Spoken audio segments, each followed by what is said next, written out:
What defines Unicorns of Love is family and a lot of passion for the game.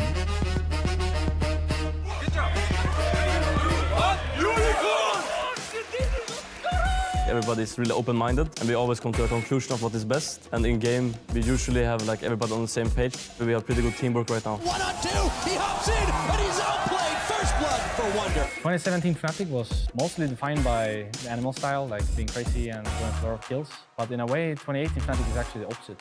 And we are much more now seen as a team that has the best macro. And that's a double kill for Reckless. The previous teams built up a legacy, and the legacy still stands. There is a new team. Fans still expect us to be the best. Actually going to watch the majority of the CC a little bit more. Will connect. Yarnin leaps in. Perks there for the cleanup. That's going to be 2. G2 with the explosive fight. I think we haven't proven anyone wrong yet. We will see at the end of the split. It's fine to be underrated because no one really cares about you, right? I thought they were losing. Giants say no, they get the ace. So you can just keep on playing. No one will really notice. And you just keep getting wins like that. We're still trying our best and trying really hard every day. If we win this week, the players are actually not that happy. Down here, great fight coming in. Unicorns of Love clean and has the pull. He's now going forward to the The thing we define Giants, new talents, and draft towards the late game. I know we learn, so I guess we are back on track. My coach told me we'll make playoffs, and I trust my coach, so we'll make playoffs, and once we get there, we have a good track record of just stomping everyone. Vitality are running for their lives, but they have no life left! H2K is underrated. I think every single player is kind of looked down as this is like a turning point for us. Everyone is doing really well, I think. The game! Targus wants to bring it in. Ruin goes down. What is this?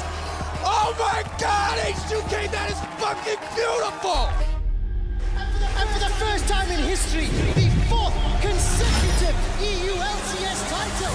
G2 Esports. Misfits, the underdogs in this game. No one expected anything, but they hit hard.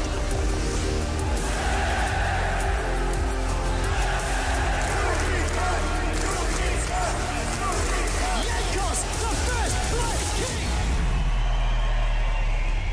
Let's make this a clean fight.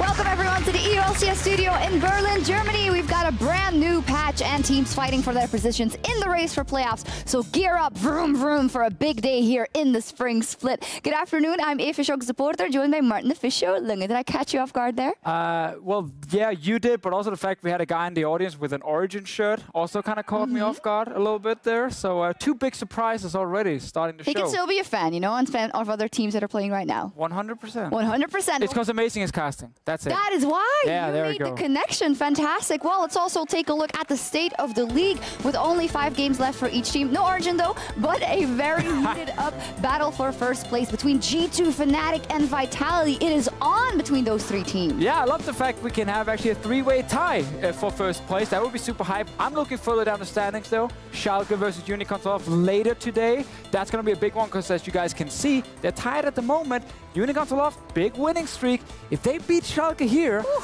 I think maybe the playoff hopes, it's gone then for Schalke. And that would be pretty crazy to me. We'll see. A lot of things up in the air. We saw a lot of Roccat fans just now in the crowd. Well, Roccat had a huge win yesterday over Giants. Crucial after going 0-2 last week, so they're still in the race. And a fun fact, there is still a possibility for a 10-way tie. If we do get a 10-way tie, in order for that to happen, by the way, Fnatic needs to lose every game, and H2K will have to win every game, because you can't get more than either 10 wins or 10 losses for a 10-way tie to happen. If it does happen, we play a single elimination bracket where the top 6 teams will make it into playoffs. So probably won't happen, but finally we had a chance to say what would happen if we got one. Sounds like a lot of fun, but even without the 10-way tie, everyone can still get to playoffs. And yesterday was the first test for the teams also on patch 8.4. And one item that definitely left its mark on the Rift was the Banner of Command. Why is this item so freaking strong? Well, I mean, on this patch it got hotfixed, so now when you actually apply it onto a Baron or Baron buffed cannon minion, there's a lot of words there. it suddenly deals a ton of damage. And we get the exclusive buff. Yeah, you get it here. 8 shots once you have the Baron buff and the Baron command. That's all it takes for it to kill a turret. So pretty simple if you can manage to get ahead early, secure a Baron, and then get this buffed up minion, you can probably take the enemy base down, and that's why it is so strong. On top of that, it is also a fine tank item that is by no means weak. Not at all. On top of that, in terms of taking Baron and objectives in the game, the faster average first Baron take time, on average 3 minutes faster than on the previous patch, teams would go for Baron and get that first Baron. So obviously that has nothing to do with the buff that you get afterwards. So why is that a thing? Well, multiple reasons. Tragger's Knife being gone. We talked about this a lot yesterday. Less wards on the map. If you fall behind, it is so difficult to get some wards near that Baron to prevent the enemy team from doing it early. So it's much easier to then get that big objective. And I also think it's important to highlight that teams just value getting Baron much more in the early game because they know the reward is so huge when they can have this Ban of Command minion that just takes down the enemy base. So there's just a lot of reasons that people really want to get early Barons, and it's easier to do with less vision. And I'm definitely not complaining because the games weren't all shorter. Some of them were, but on top of that, they were super action-packed. Every single game felt exciting from start to finish because of this higher skirmishes around these objectives. Yeah, we just had a lot of fights, either in the early game where one team tried to get ahead of the other team, or then once a Ban of Command minion was on the map, you had to fight the enemy team to stop it from killing you. So you just had more reasons to fight, basically, in this meta. Very fun. Well, we'll see more of patch 8.4 today as the teams look to pick up a win in the race for playoffs with Fnatic and Vitality fighting for first place in our 4th game. And I want to take a minute to zoom in on that matchup. Fnatic versus Vitality. Fnatic has first place, but lost to Misfits just last week. Just yesterday, excuse me. Vitality broke their losing streak and won versus Schalke. So this is a direct battle for first. It is basically match of the week version 2. Version 2. Because we had the one yesterday, Fnatic Misfits, that was great. This one as well. I like the fact that, you know, Vitality bouncing back, we can actually suddenly start hearing Gilius with some confidence again, talking about how he's going to smack Fnatic, and I'm looking forward to it. Well, if yesterday was any indication, today should be just as explosive. In the Fisho, you want to break down some of the team's highlights this week so far in their race for playoffs. Some of the hype games we saw yesterday. I want to start with Misfits against Fnatic. That one really stood out because Misfits have kind of struggled in the late game when we watched the first few weeks, but yesterday against Fnatic, they got to the late game and they relied on Senkux, on the Nivea, and Mickey on the Rakan, stealing Barons, engaging so well in all the different fights. And I'm so happy to see the 2 new members on Misfits play this well in a crucial game against the #1 team in Europe. So very good to see Misfits do well in the late game.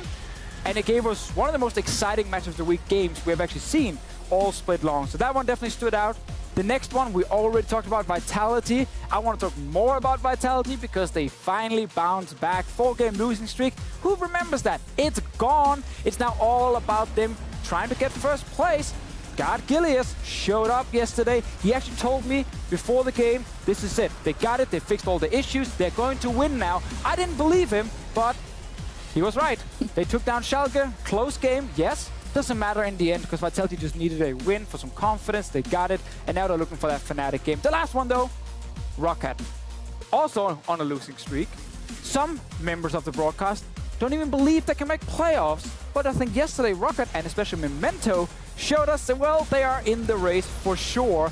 This Kha'Zix performance, less wards on the map, aggressive jungler. It was perfect from Memento's side, and he was the main reason they destroyed Giants, and of course they are still in that very important race for top 6. Another important game for them is today against Splice, and I think if Memento plays like he did yesterday, they can win. They can. Roccat and Memento were an absolute menace yesterday, but I said they'll have to continue that good performance. They're facing off against Splice, direct playoff competitors, and Splice, a bit out of nowhere for me. They came off a very important and impressive win versus G2. I would even say that for me, it was the most decisive win for them so far. Best game they've played all split long. Early game, they were aggressive. They knew exactly which lane to play around. Kha'Zix, Rakan, fantastic engages, and also Niski on Galio. Roaming champions for this man, and he's actually really good then. The main thing to highlight about him is communication.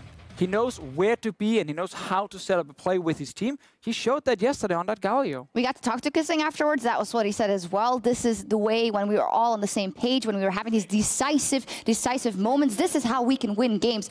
But one factor that was also very impressive, and we didn't see from every team, was Peter Dunn's read on the meta. This was a beautiful 8.4 composition. Yeah, my favorite draft, if we look at all the games yesterday. G2 didn't even know what happened, because in this meta, you want to have strong early game into really good Baron control, so you can get that Baron early and you can get the ban out command and you can win the game. So what they did is they said Zyra Khan, one of the best lanes you can play, especially if you have very strong AD carry and support. Then Galio mid lane for Niski, perfect to actually snowball this lane. And the last one, but also very important, Cho'Gath top lane. What can Cho'Gath do? Nom the Baron.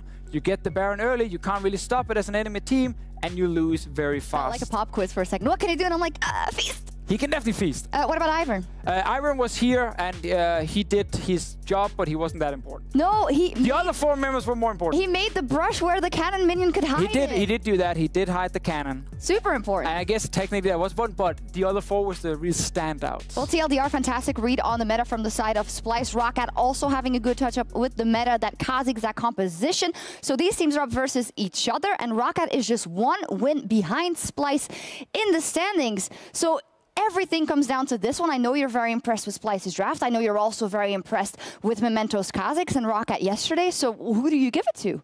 I'm giving it to Splyce. I think they will finally get a 2-0 week for themselves, because they're going to draft towards the early mid-game. They can execute it, and they can play around that bottom lane. Well, we're almost ready for that match and for another day packed with action. And we want to know your highlights from Week 7. So hit us up at LOL Esports on Twitter with your big plays. We will check them out in the EU LCS post-game lobby after our final game. For now, though, it is time to kick off the day. So let's send it over to our casters and hit that rift. Thank you very much.